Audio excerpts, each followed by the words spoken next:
So I wanted to address two things. So after 3 hours of comments tonight, clearly this is a really passionate issue for lots of people who draw lots of comments from residents of the city and also far beyond.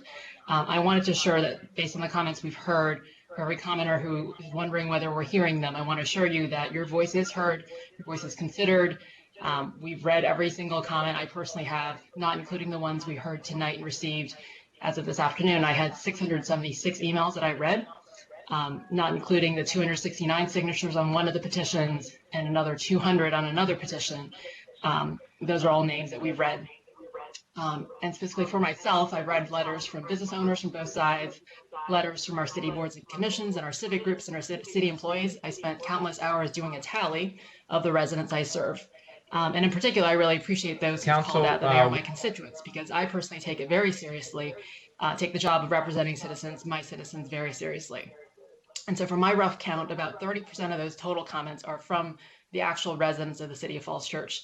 And of those, there was nearly a 3-to-1 margin of support from city residents who wanted to see this ordinance move forward. So not perfect numbers, but directionally accurate.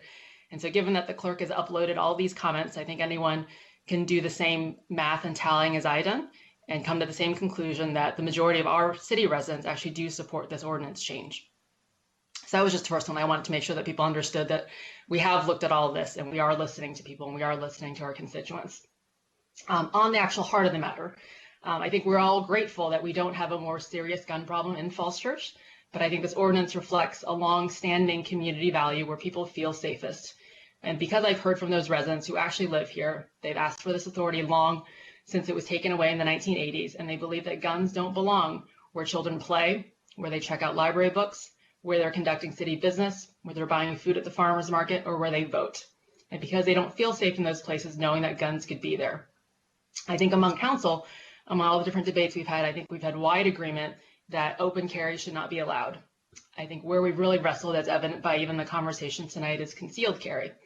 And as with all votes that I take, I do read up. I try to look at research-based data. I listen to many thoughtful perspectives, even if they are buried in 700 emails right now.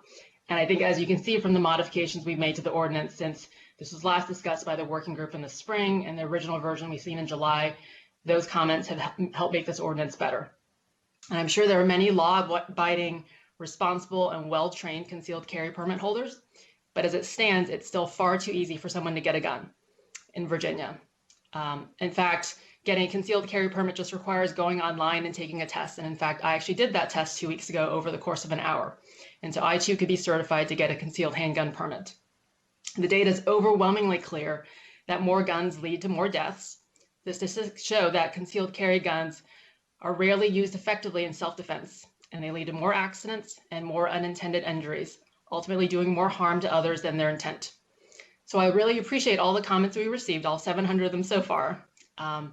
Especially I appreciate hearing from the non-stereotypical gun owners concerned about impacts on minorities and women and sharing the perspective of why they think they need to be armed. Speaking as the woman and frankly the only person of color in council right now, even if I know I may be more vulnerable, I have to consider that the majority of other people using our parks, our community center, our library are more likely to be harmed and also feel unsafe with guns on those premises. So while I also support other common sense gun regulations like background checks, waiting periods, and red flag laws, that's not authority that we have at the local level. And so I urge our state and federal leaders to continue with that legislation. What we do have in our power is the ability to honor the wishes of our citizens to make our library or park, city hall and community center and public events be gun-free and adopt the reasonable restrictions to regulate firearms on our public property as the General Assembly has given us. So that's it. Thank you.